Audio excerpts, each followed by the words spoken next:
بغاوت جو ناکام ہو گئی۔ تحریر عرفان صدیقی۔ متعلقہ حلقے بھرپور چھان بین اور ٹھوس شواہد کی بنیاد پر جان چکے ہیں کہ 9 مئی کی غارت گری عمران خان کی گرفتاری کا بے ساختہ رد عمل نہیں، ایک سوچی سمجھی سازش تھی جس کا براہ راست نشانہ آرمی چیف سید عاصم منیر تھے۔ لمحوں کے اندر اندر کوئٹہ سے پشاور تک فوجی تنصیبات اور علامات کو نشانہ بنانا خان صاحب اور ان کے دیدہ و نادیدہ سہولت کاروں کا بھیانک منصوبہ تھا، ورنہ کیسے ممکن ہے کہ کوئٹہ میں پی ٹی آئی کے جانباز براہ راست چھاؤنی کا رخ کریں اور فوجی دستوں سے ٹکرائیں، لاہور کے بے مہار جتھوں کو کور کمانڈر ہاؤس، عسکری پلازہ اور سی ایس ڈی کے سوا کوئی ہدف نہ ملے، فیصل آباد کے سپوت براہ راست آئی ایس آئی کے دفاتر پر حملہ آور ہوں، سرگودا اور میاں والی کے غضبناک ہجوم فضائیہ کے اڈوں پر چڑھ دوڑیں، پشاور کے سورما ایف سی کے ہیڈ کوارٹرز قلعہ بالا حصار پر حملہ آور ہوں، سنگ باری اور آتش زنی کے لیے صرف دفاعی علامات ہی دکھائی دیں، 1965 کی یادگار طیارہ ہی شعلوں میں لپٹا نظر آئے، شہداء کی یادگاریں ہی توڑی پھوڑی جائیں اور وطن پر جانیں نچھاور کرنے والوں کے مجسمے ہی شکست و ریخ کا نشانہ بنے۔ عمران خان کمال معصومیت سے سوال کرتے ہیں کہ اگر یہ پی ٹی آئی کے لوگ تھے تو مجھ پر قاتلانہ حملے کے بعد ایسا کیوں نہ ہوا؟ سیدھا سادہ جواب یہ ہے کہ آپ نے اس وقت ایسا منصوبہ تیار نہیں کیا تھا۔ 2018 میں فوج کی آراستہ پیراستہ بگھی میں سوار ہو کر قصر اقتدار میں جلوہ افروز ہونے اور پھر کم و بیش 3.5 سال نو بیاہتا دلہن جیسے ناز نخرے اٹھوانے کے بعد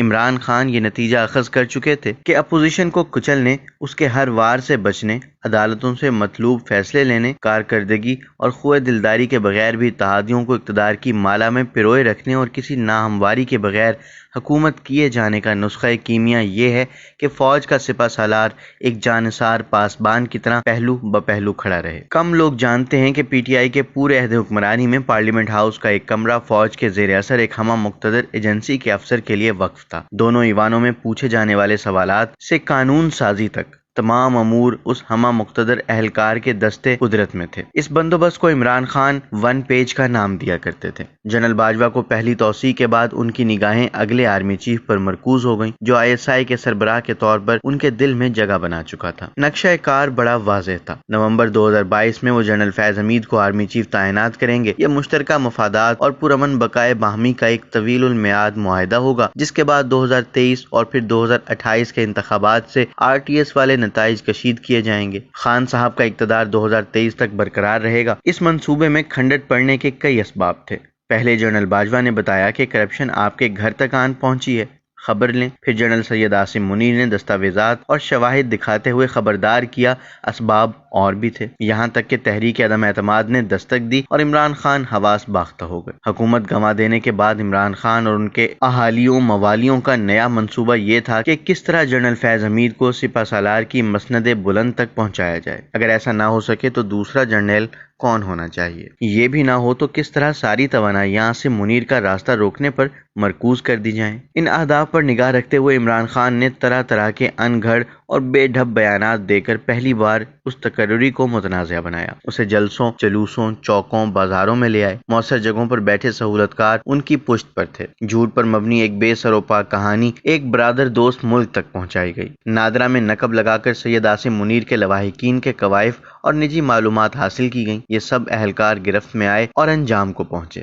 کچھ داستانیں اور بھی ہیں۔ شاید آپ حیران ہوں کہ لندن میں نواز شریف تک پہنچنے والی سفارشوں میں ایک توانا سفارش جنرل فیض حمید کے لیے بھی تھی۔ ضمانت دینے والے نے کیا پیشکش کی، اس کا تذکرہ میں پھر کبھی کروں گا۔ اتنی بات میں پورے وثوق اور ذاتی معلومات کی بنیاد پر کہہ سکتا ہوں کہ اگر نواز شریف اپنی روایتی استقامت نہ دکھاتے تو منظرنامہ مختلف بھی ہو سکتا تھا۔ عمران خان اور کھلے چھپے سہولت کاروں نے سید عاصم منیر کی تقرری روکنے کے لیے راولپنڈی پر چڑھائی اور آتشین دھرنے کا منصوبہ بنایا۔ اس کے لیے 26 نومبر کی تاریخ طے پائی۔ منصوبہ بندی یہ تھی کہ کئی لاکھ افراد راولپنڈی میں جمع ہوں اور فیصلہ سازوں کو گھٹنے ٹیکنے پر مجبور کر دیں۔ تب خان صاحب پر حملے سے لگنے والے زخم تازہ تھے، انہیں صرف 23 دن گزرے تھے، لیکن خان صاحب نے اس یلغار کی قیادت ضروری سمجھی۔ آزاد کشمیر کے سابق وزیر اعظم سردار تنویر الیاس نے ایک ٹاک شو میں بتایا، میں نے خان صاحب سے کہا کہ آزاد کشمیر میں بلدیاتی انتخابات ہو رہے ہیں، آپ راولپنڈی دھرنا 2-3 دن آگے کر دیں۔ تو خان صاحب نے جواب دیا، تب تک تو آرمی چیف کی تقرری ہو جائے گی، پھر کیا فائدہ دھرنے کا۔ پنجاب، خیبر پختونخوا اور آزاد کشمیر میں اپنی حکومتیں ہوتے ہوئے بھی عمران خان قابل ذکر مجمع نہ لگا سکے۔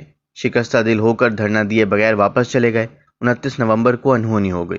شکست خواب کے بعد عمران خان نے 5-6 ماہ پر محیط شب غم کس طرح کاٹی، یہ صرف وہی بتا سکتے ہیں۔ اس عرصے میں وہ اور ان کے سہولت کار اپنے ہدف سے غافل نہ رہے۔ سوشل میڈیا پر آرمی چیف کو غلیظ حملوں کا نشانہ بناتے ہوئے فوج میں دراڑیں ڈالنے کی منظم کوششیں جاری رہیں۔ عمران خان کھلے بندوں آرمی چیف کو تمام مسائل اور اپنے سارے مصائب کا سرچشمہ قرار دینے لگے۔ ان کی لابنگ فرمیں متحرک ہو گئیں، اسلام آباد کے سفارت خانوں سے رابطے بڑھ گئے۔ سی پیک دشمنی مشترکہ ایجنڈے کا اہم نقطہ بنی۔ چین، روس اور ایران سے بڑھتی قربت کا ڈراؤنا خواب تراشا گیا۔ عمران خان ریڈ لائن قرار پائے۔ داخلی اور خارجی سہولت کاروں نے منصوبے کے خد و خال سنوارے۔ اس کے لیے وہ دن طے پایا جس دن عمران خان کو گرفتار کیا جائے گا۔ اندرونی حلقوں نے عمران خان کو باور کرا دیا تھا کہ فوجی تنصیبات بالخصوص شہداء کی یادگاروں پر حملہ آرمی چیف کی کمزوری اور ناقص پالیسیوں سے تعبیر کیا جائے گا۔ سو ایک زبردست ارتعاش پیدا ہوگا اور عاصم منیر اس کی لپیٹ میں آ جائیں گے۔ ایسا کچھ نہ ہوا۔ قرآن مجید کہتا ہے اور انہوں نے خفیہ تدبیریں کی اور اللہ نے بھی خفیہ تدبیر فرمائی اور اللہ ہی بہترین خفیہ تدبیر کرنے والوں میں سے ہے۔ فوج کے خلاف بغاوت ناکام ہو گئی۔ مصدقہ شواہد کے اس دور میں سب کچھ ریکارڈ پر آ چکا ہے۔ مجرم شناخت کیے جا چکے ہیں۔ پردہ کب اٹھتا ہے؟ ایک بڑی پریس کانفرنس کا انتظار کیجیے۔ ادھر عمران خان کے بیرونی سہولت کار جو اس سازش کا بھی حصہ تھے، انسانی حقوق کی دہائیاں دے رہے ہیں۔ یہ فریاد اس برطانیہ سے بھی آ رہی ہے جس نے 2011 کے فسادات میں 11 سالہ بچی کو بھی معاف نہ کیا، اور اس امریکہ سے بھی جس نے 2021 میں اپنی پارلیمنٹ پر حملے کی منصوبہ بندی کرنے والے سرغنہ کو 18 سال قید سنا دی، اور اس شخص کو 4.5 سال کے لیے جیل بھیج دیا جس نے اسپیکر کی کرسی پر پاؤں رکھ کر تصویر بنوائی تھی۔ ان کی کرسیاں کیا ہمارے شہداء کی یادگاروں سے بھی زیادہ